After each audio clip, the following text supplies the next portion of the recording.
All right, so we're back at it again. Our top spells, our favorite spells from Transmutation, and we're looking at Wizard. So let's let's get into it.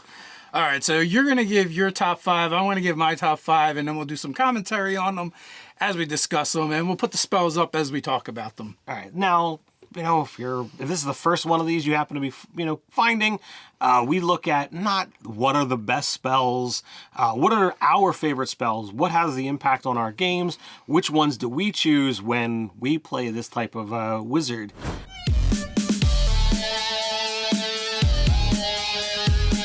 I'm Nerdarchy Ted. I'm Nerdarchy Dave. Welcome to Nerdarchy, for nerds by nerds. So let's dive into it. First and foremost, one of the best transmutation spells has amazing impact on the game, regardless of what campaign I'm in, and that's got to be Haste. Haste is a blast. It is a super powerful spell, increases your movement, gives you extra actions, gives you advantage on dex saves, gives you increased armor class. It's amazing to cast on your warrior classes. If you're playing a Gish, it definitely powers up your wizard. It is one of the few instances where you could actually cast a spell and then make an attack action as well. Mm-hmm. Super cool. I mean, the downside to Haste, though, is if you lose concentration on it, you're going to the recipient of the spell is going to be fatigued and can't do anything for a round. The wave of lethargy. It's a nasty thing, and I've seen tactical players be aware of, oh, that thing is under haste, I'm going to dispel that. And unless somebody upcasts haste, which there's never a reason to, dispel magic, it's an equal level. So it's like, all right, you used your spell, I used my spell. And if you do it right back to back, it's possible to have that person not only, not get any use out of it, but then lose a whole round because of that wave of lethargy. So it's a very, tactical use spell, and I absolutely adore it. Even though we're talking about wizard spells, my sorcerer in your game, who's got twin spell, he has haste, and he loves putting it on the barbarian. So we got 2 hasted barbarians. There was definitely a time where your character went to do that after being dropped, and I'm like, hey guys, that's all well and good, but you do realize... I don't think I was considering it. I was eyeing up my options, but other players would definitely like, haste us, haste us. I don't think I was thinking about that because of that particular scenario. If I don't feel safe, I know it's not a great thing to play. And while the character is not super intelligent, I think he's aware of what his spell uses are and is not gonna go into that kind of deadly scenario. Like, yeah, let's have this happen, because I know Dave likes to play tactics, and he'll be like, all right, if I drop him, neither of them get around. Let me do this. Plus, it's just always good to drop the caster. All right, so the next one up is, I'm going to dial up the power, and I've seen this one, and I'm scared anytime the DM starts describing the green ray of energy and makes an attack roll, and that's going to be disintegrate, because this is just, it's a dex save. It is. I mean, it's horrific as it is, but if it was an actual attack roll, it would be so much worse, because then you can crit. Right. Yeah. Oh God. Yeah. You're right. But like I've seen this happen in streamed games and games I'm in, and when that DM describes that green ray and they say make a dex save, like, oh my God, because it has the ability to just completely and utterly obliterate a character if you roll enough damage, and you're a pile of dust. You're a pile of dust. Utterly crazy. Next one is animate objects. And while I haven't seen a huge amount of use of this particular spell... It's a higher level spell, though. It is a higher level spell, but in my game, my first campaign, we had a drow bard, and he would have like his cool vest, and inside were a bunch of daggers that he would pull out, and he would use animate objects on them, pretty regularly once he got high enough. And it was one of those things, it was like, all right, those knives just became so deadly. And he used it to great use. So for that memory, for that particular instance, I really like that spell. Yeah, I mean, also when you were running that campaign, I was also running my campaign, and one of the characters would use it occasionally as well, and on whatever was handy. Mm-hmm. And they were a sorcerer, so they could twin that. Well, I guess you can't twin it because it can already affect more than one object. But yeah, but they were a sorcerer, and they would cast that pretty often as well.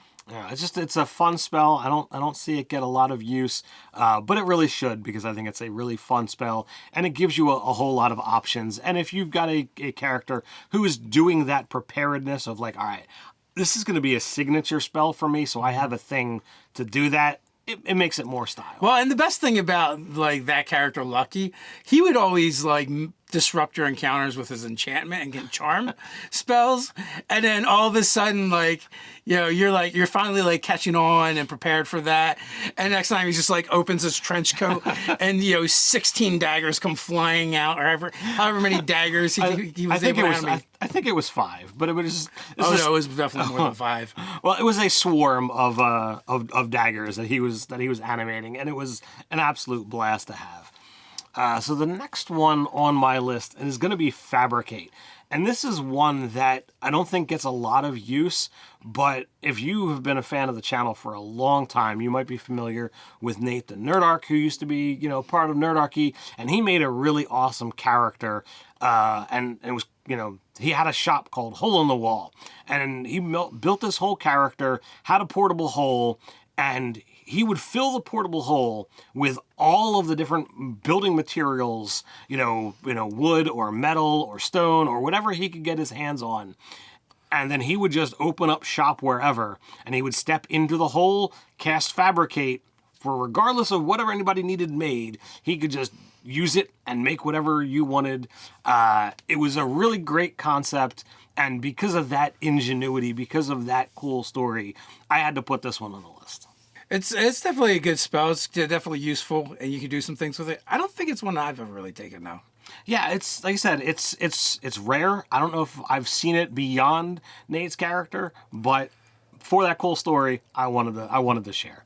And the last one is probably one of the most used spells in Transmutation, and that's going to be Featherfall, because D&D characters are always falling off of cliffs, falling off of boats, falling down holes, and Featherfall saves their life over and over and over again. Yeah, I mean, I like putting it on my list. It's a reaction.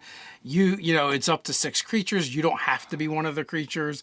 But also, I liked it with Uthengar because occasionally I would use it tactically, like if I wanted to airdrop on the enemy, but didn't want to have to worry about taking damage. Now, granted, my characters will drop on characters all the time anyway, without caring that much. But it was kind of cool tactically, be like, all right, we can all airdrop right into the center of the bad guys with a Featherfall. Indeed. All right, so that's my 5. I think there's a lot of fun things that are there, some things that, might not have been expected. What about your list? So my list, very first one on there is Enlarge and Reduce, because I believe in earlier editions they were separate spells, but they've been combined. It's just an iconic transmutation spell for the game. It's been there since the very beginning.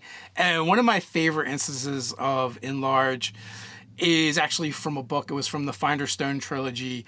And they are basically fighting this dead god that's been resurrected, Mondar. I might even be saying that wrong, or Modar. I'm not sure.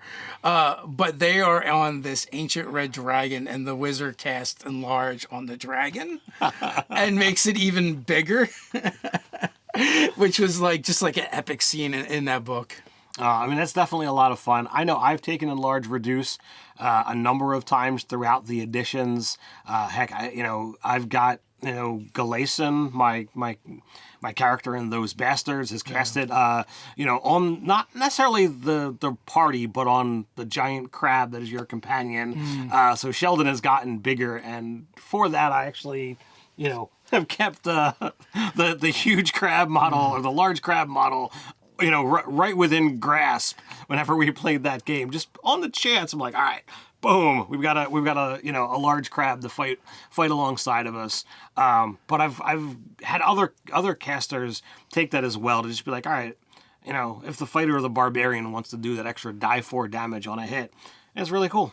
My battlesmith, Artie the Artificer, uses it on his kangaroo often because he's got mounted combat, and you get advantage to hit things that are of I think it's the same size or smaller than your mount. So its mount is medium, so jacking it up to large, so in case he needs to get the advantage against large opponents, and also giving him a little bit extra damage. That's always nice. Next up is a spell that gets used and abused quite often in many a game, whether streamed or in person, and that is mending. It's just a cantrip. And the way it's worded is like, is there anything left of this thing? Yes. Then I begin mending. It's supposed to be like, small holes, rips, tears. I think it's meant for like, oh, you can repair your clothing. Not like, oh, look, here's this, magic item that's been disintegrated. Let me bloop. I've seen the interpretation of this spell get stretched quite a bit. Maybe not that much, but like, there's this gaping hole in the ship. Can I mend that over and over again until it's not a gaping hole? I'll just do it an inch at a time. It'll be fine. So, yeah, and it's up to the GM, and that is how this game works. It's interpretative, and if the GM is going to allow it, I'm not going to fight them.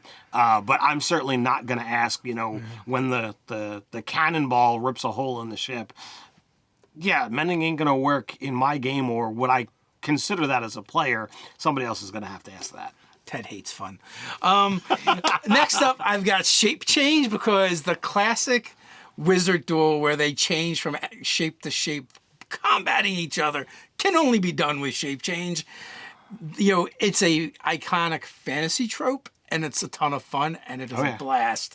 And it is, one of the few things where you retain all your attributes when you shape change. Actually, you retain some of your abilities. If the if the shape you change into has the capability of performing an action that you have access to, or a feature you have access, you can do it.